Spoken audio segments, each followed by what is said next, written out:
All right, we are staying on top of breaking news in Ocala right now. At any moment, Ocala police will be giving us an update on a bank robbery that turned into a chase and ended with officers opening fire. This all happened in the area of Merricamp Road. That news conference is starting now. Let's listen in. We're going to talk briefly about a bank robbery that occurred today at approximately 12:50 p.m. At the TD Bank. The address is 2437 Southeast 17th Street.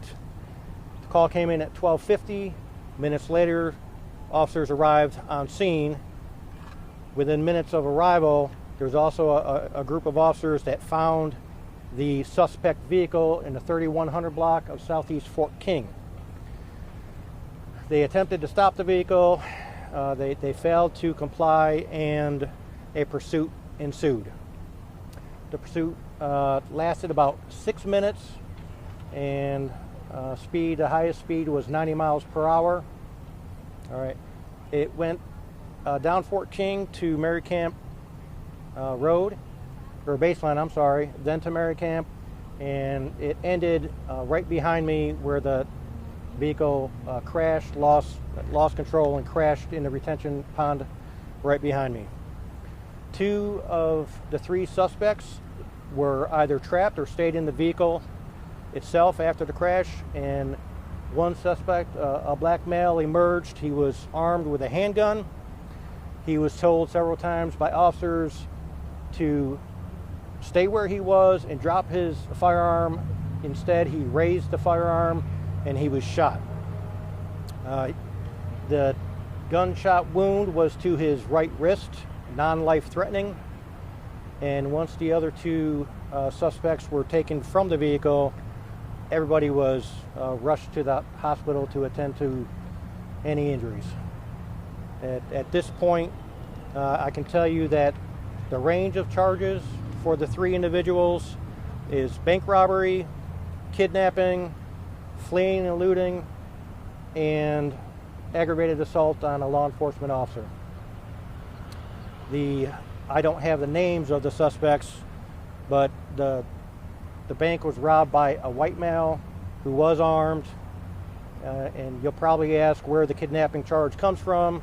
That's because he took one of the tellers by force to exit the bank with him. That's where that charge comes from. Fleeing and eluding is self-explanatory, and so is aggravated assault. So with that, this investigation, because it's an officer-involved shooting, is turned over to FDLE. They will conduct their investigation. The Ocala Police Department will take care of the bank robbery. So with that, all 3, once they are cleared from the hospital, everybody will be going to jail on respective charges. What happened with the bank employee? She was basically, he secured her just to get to his vehicle, and then she was released. So like he had her in front of him? I don't have that information. Do you know how much money he took from the bank? At this point, undisclosed amount of money. And we know it's the same bank that was robbed last Saturday. Yes, ma'am, it is. Any reason that this particular bank keeps getting targeted? I wish I knew, but right now we're 2 for 2 for getting the bad guys doing the robberies. Do you know if there'll be an increase in security around the bank following this? It's not a bad idea, but even after it was robbed the first time on Saturday, we always up our securities.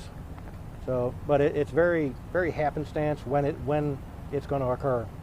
You know. You mentioned that the high speeds that were happening within this chase were 90 miles an hour. What's that like for officers trying to make sure they've got eyes on the suspect, but also making sure the community is safe from? It's a lot of multitasking, and you got to try and avoid tunnel vision, because yes, you do have to keep the vehicle in sight. Normally, the lead vehicle just drives and keeps the vehicle in sight. Secondary vehicle does all the talking on the radio to give location of where everybody's heading. So. Was the Saturday robbery, was this sort of like happened, like the Saturday robbery, how did that play out? Was it sort of the same, thing, stuff like that? I don't have the detail, other than I know that the bank got robbed on Saturday. I don't know those details. I don't know I know there was a female arrested in that robbery. Hers was a passing of a note. This was brandishing of a gun. So. As you said, you were 2 for 2 for capturing these people. How are you guys doing that so quickly? Good communication and other investigative means. How was police alerted? Who fired their weapon? I'm sorry. Was it just one officer who fired their weapon? 2 officers, a very minimal amount of rounds. I think only 2 rounds fired, 1 per, and that was it. Can you share the ages of the suspects? I don't know the ages.